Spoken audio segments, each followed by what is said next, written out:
The third part of the secret, indicated by the etc. at the end of the second part, has to deal with the spiritual chastisement brought about by the rebellion of man, who instead of giving his heart to the Sacred Heart of Jesus through the Immaculate Heart of Mary, gives over his heart to the corruption of the worldly materialism and relativism of the age. The third part of the secret was finally written by Sister Lucia on January 3rd, 1944, but was to be revealed at the death of Sister Lucia or in 1960, whichever came first. In her description of the third part of the secret, Sister Lucia quotes the angel with a flaming sword, whom she saw at Our Lady's left side. Pointing to the earth with his right hand, the angel cried out in a loud voice, "Penance, penance, penance." She then describes the martyrdom of those remaining true to our Lord, those of one heart in the Immaculate Heart of Mary, with his most sacred heart. Beneath the two arms of a big cross of rough-hewn trunks, as of a cork tree with the bark, there were two angels, each with a crystal aspersorium in their hand, in which they gathered up the blood of the martyrs, and with it sprinkled the souls that were making their way to God. Sister Lucia also records three declarations of the Mother of God. First, Our Lady asks that the third part of the secret not be communicated to others, except Francisco, at that time, July 13th, 1917. And then she gives the following instruction. When you pray the rosary, say after each mystery, "O my Jesus, forgive us, save us from the fire of hell.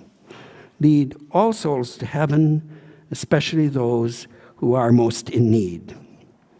Finally, Our Lady assured Lucia that she had nothing further to request of her at that time.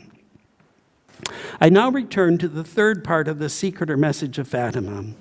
Without entering into a discussion regarding whether the third part of the secret has been fully revealed, it seems clear from the most respected studies of the apparitions of Our Lady of Fatima that it has to do with the diabolical forces unleashed upon the world in our time and entering into the very life of the Church, which leads souls away from the truth of the faith and therefore from the divine love flowing from the glorious pierced heart of Jesus. Frère Michel de la Sainte Trinité, in his monumental study of the apparitions of Our Lady of Fatima, writes the following regarding the third part of the secret, or what is often called the third secret. In short, the triumph of the Immaculate Heart of Mary undoubtedly refers much more to the third secret than even the second. For the recovery of peace will be a gift from heaven, but it is not, properly speaking, the triumph of the Immaculate Heart of Mary. Her victory is of another order, supernatural, and then temporal by addition. It will first be the victory of the faith, which will put an end to the time of apostasy and the great shortcomings of the Church's pastors. As horrible as are the physical chastisements associated with man's disobedient rebellion before God, infinitely more horrible are the spiritual chastisements, for they have to do with the fruit of grievous sin, eternal death. As is clear, only the faith, which places man in the relationship of unity of heart with the Sacred Heart of Jesus through the mediation of the Immaculate Heart of Mary, can save man from the spiritual chastisements which rebellion against God necessarily brings upon its perpetrators and upon the whole of both society and the Church. The teaching of the faith in its integrity and with courage is the heart of the office of the Church's pastors, the Roman Pontiff, the bishops in communion with the See of Peter, and their principal co-workers, the priests. For that reason, the third secret is directed with particular force to those who exercise the pastoral office in the Church.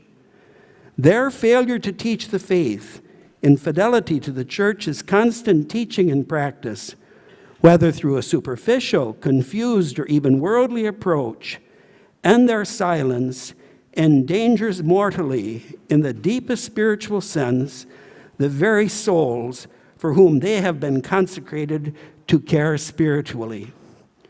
The poisonous fruit of the failure of the Church's pastors is seen in a manner of worship, of teaching, and of moral discipline which is not in accord with divine law.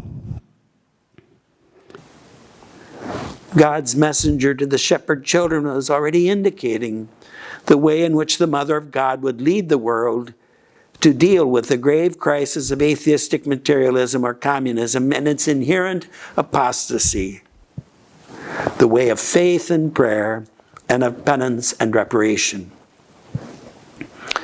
Apostasy is not limited simply to the denial of the faith, but it involves every aspect of the faith. In the words of the Dictionnaire de Théologie Catholique, apostasy is a sin against the faith, since it rejects revealed doctrine, against religion because it denies to God true worship, against justice since it violates the promises of the Christian.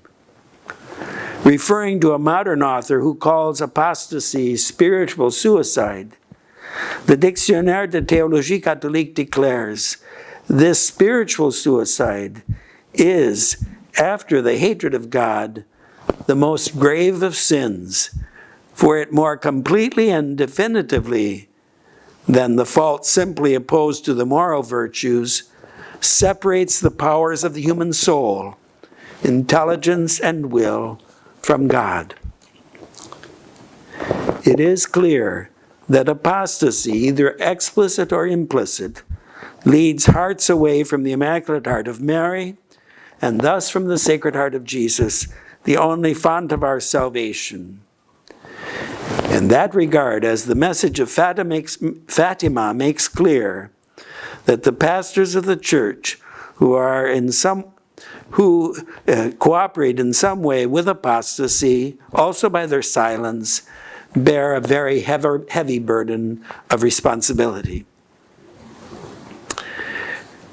The most respected studies of the apparitions of Our Lady of Fatima hold that the third part of the message or secret of Fatima has to do with the diabolical forces unleashed upon the world in our time and entering into the very life of the Church, which leads souls away from the truth of the faith and therefore from the divine love flowing from the glorious pierced heart of Jesus.